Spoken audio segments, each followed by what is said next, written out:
আজকের গল্প শেষ ডাক পর্যন্ত।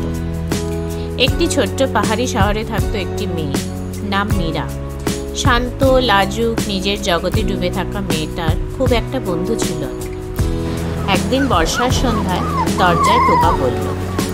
মীরা খুলে দেখল একটা কাঁপতে থাকা কুকুরছানা, ভিজে একেবারে জুবুথুবু, চোখে যেন কত ক্লান্তি জমে রয়েছে। মীরা একটুও দেরি না করে নিজের পুরানো সোয়েটারে তাকে জড়িয়ে নিল, নাম দিল বুজো। সেই দিন থেকে ওরা ছিল অবিচ্ছেদ্য।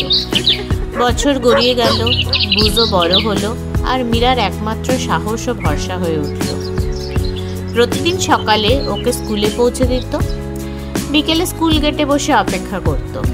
রাতে ঝড় হলে মীরার পায়ের পাশে গুটিসুটি মেরে থাকত।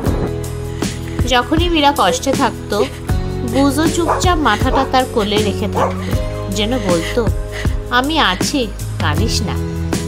সময় চলে গেল, মীরা বড় হতে লাগলো আর বুজো ধীরে ধীরে বুড়ো, চোখে ঝাপসা দেখা, হাঁটাও ধীরে ধীরে। একদিন ডাক্তার বললেন, আর খুব বেশি সময় নেই মীরা। মীরা অনেক চেষ্টা করলো, নতুন ওষুধ, আরামদায়ক বিছানা, লম্বা আদর, কিন্তু এক শীতের সকালে বুজো আর উঠল না। শেষবারের মতো লেজটা একটু নড়ল, যেন বলল, ধন্যবাদ, তোমায় পেয়ে জীবনটা সুন্দর হলো।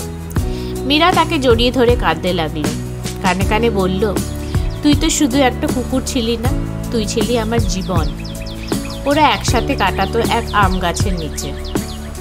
সেখানেই মীরা তাকে মাটি চাপা দিল, ফুল দিয়ে সাজালো আর প্রতিজ্ঞা করল, প্রতি বছর বসন্তে আসবে সেখানে।